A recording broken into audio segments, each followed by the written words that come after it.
자, 오늘은 함께 우리 하나님을 또 찬양하는 귀한 시간들인데요. 오늘 이 말씀을 좀 기억하고 우리가 하나님 앞에 찬양을 드렸으면 좋겠습니다. 오늘 성경 말씀에 이렇게 말하고 있습니다. 16절을 보면 그리스도의 말씀이 너희 속에 풍성히 거하여 모든 지혜로 피차 가르치며 권면하고 시와 찬송과 신령한 노래를 부르며. 우리의 삶이 하나님을 찬양하는 삶이 되어야 함을 오늘 사도 바울은 우리에게 가르쳐 주고 있습니다. 자, 그런데 우리가 하나님을 마음을 다해서 성품을 다해서 찬양하려면 조건이 있어요. 오늘 성경을 보니까 그리스도의 말씀, 복음이 우리 안에 풍성히 거할 때 찬양이 나온다는 얘기예요. 여러분, 언제 찬양이 막 저절로 나오세요? 하나님의 말씀과 하나님의 은혜가 내 안에 가득 찰 때 환경을 초월해서 우리가 뭘 하게 돼요? 찬양을 하게 되는 것이죠. 힘들고 어려워도 하나님 말씀이 기억나고 깨달아질 때 막 찬양이 나와요. 지금까지 지내온 것 주의 크신 은혜라. 이거는 하나님의 말씀이 내 안에서 역사할 때 나오는 찬양들이에요. 그렇지 않습니까? 우리가 불현듯 찬양하게 되어지는 이유는 뭐냐면 순간순간 찬양이 나오는 이유는 하나님의 말씀이 내 안에 없으면 찬양이 안 나오는 거예요. 그리고 삶 속에서 하나님의 은혜와 말씀의 역사하심을 내 안에 경험할 때 찬양이 나오는 거예요. 그러므로 요즘 왜 이렇게 내가 찬양이 안 나오고 메말라. 그러면 뭐가 지금 내 안에서 메마르고 있는 거예요? 말씀이 메마른 거예요. 하나님 말씀이 내 안에서 역사하고 있지 않아요. 말씀은 듣는데 이 말씀이 이 마음 안에서 뿌리를 내리고 이 말씀 속에서 탁 이렇게 모가 잘 뿌리를 내리는 것처럼 뿌리를 내려야 돼요. 그리고 그 말씀을 가지고 삶 속에서 순종으로 살아갈 때 하나님께서 나에게 주시는 그 놀라운 은혜를 나도 모르는 사이에 이제 막 찬양으로 하게 되어지는 거예요. 그러니까 찬양이 메마르다라는 것은 하나님의 말씀이 내 안에서 메마르다라는 증거예요.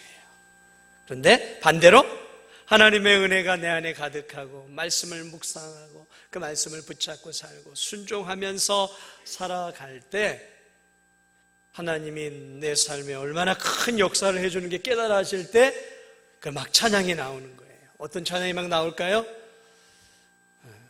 지금까지 지내온 것도 나오고 또 뭐가 있어요? 막 여러분 어떤 찬양이 막 나오세요? 네?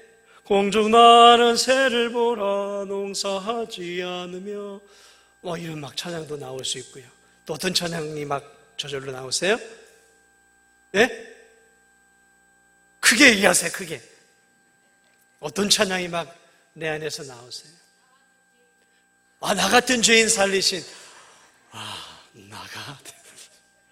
자, 근데 세 가지로 나온대요. 오늘 성경을 보니까 시와 찬송과 신령한 노래를 이야기하고 있어요. 근데 이게 이제 교차적으로 쓰이는 건데요.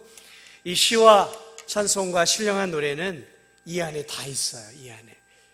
시는 뭐냐면 보통 시편을 얘기하는 거예요. 이 찬송 안에는 시편의 가사를 가지고 찬양한 노래들이 있어요. 예전에 이 다윗 시대에는 시편 찬송들을 했어요. 시편 찬송. 오랜 우리 기독교 전통은 뭐냐면 시편 찬송이었어요. 시편을 가지고 곡을 붙여가지고 찬양을 했어요. 그리고 이제 지금 우리가 가지고 있는 이 찬송가는 불과 한 100여 년 전밖에 안 돼요. 기원이. 이 안에 시편 찬송, 시와 찬미와, 오늘 찬미라고 했나요? 찬송과. 찬송은 말 그대로 하나님을 높여드리는 거예요. 하나님의 위대하심과 하나님의 성품을 높여드리는 그러한 찬송들이 있죠. 그런 찬송들이 얼마나요? 거룩 전능하신 주님 이른 아침 우리 주를 찬송합니다. 이렇게 하나님의 위대하심과 하나님의 아름다우심과 하나님의 탁월하심과 구속의 은혜를 찬양하는 게 찬송이에요. 찬송. 그러한 찬송 가운데 시편이 있어요. 그리고 또 하나 신령한 노래, 신령한 노래. 이 신령한 노래라는 것은 신앙과 우리의 믿음을 고양시켜주는 그러한 찬양들이에요. 그러한 찬양들이 어떤 것들이 있을까요?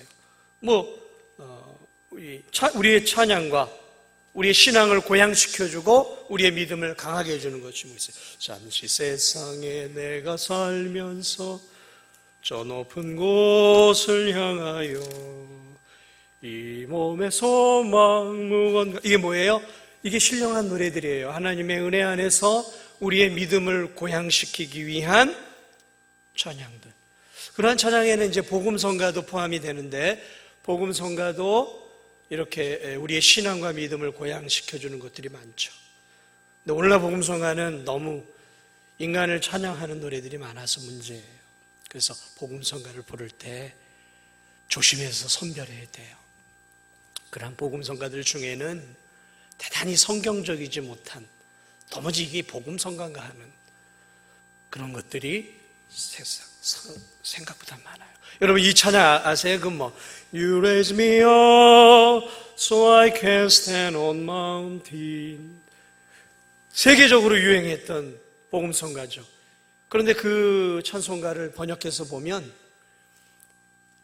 이게 복음성가가 아니에요. 하나님을 찬양하는 것도 없어요. 하나님을 찬양하는 게 없어요. 내 믿음을 고취시키는 그런 것도 없어요. 뉴에이지 음악이에요. 이게 뉴에이지 음악.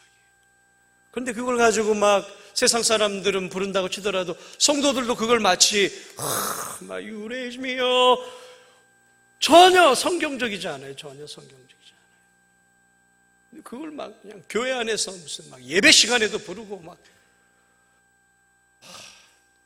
우리가요, 남들이 한다고 따라하면 안 돼요. 오늘 성경은 우리에게 시와 찬송과 신령한 노래를 부르라 그랬어요. 나를 높이는 노래가 아니에요. 그저 내 감정을 고양시키는 그런 노래가 아니라 하나님을 찬양하고 내 믿음을 고양시키고 하나님께 감사하는 찬양. 이게 오늘 우리가 또 불러드려야 할 찬송인 것입니다. 사랑하는 여러분, 오늘 오후 시간에도 우리가 하나님을 찬양하고 또 내 믿음을 하나님께 고백하고 또 경건한 삶을 다짐하는 그러한 귀한 또 찬양들을 우리가 하나님 앞에 올려드리면서 다시 한번 은혜를 입으시고, 특별히 우리가 하나님을 찬양하는 삶을 살기 위해서 반드시 필요한 게 뭐라고요? 하나님 말씀이 내 안에 자꾸 거해야 돼요. 뿌리를 내려야 돼요. 묵상해야 돼요. 삶 속에서 순종해야 돼요. 그럴 때 우리의 마음 속에서 터져 나오는 게 뭐예요? 찬양이 나오는 거예요. 오늘 나와서 이렇게 찬양을 드리시는 분들이 그 하나님의 은혜에 감사하고 십자가의 그 구속의 은혜와 풍성한 삶으로 하나님이 내 삶을 채워주시는 그 놀라운 하나님의 은혜와 사랑을 마음을 다해서 힘을 다해서 찬양하시는, 그래서 우리 모두가 함께 은혜 받는 귀한 시간이 되기를 주님의 이름으로 축복을 드립니다. 우리 이 시간에는 이제 함께 이제 준비된 분들의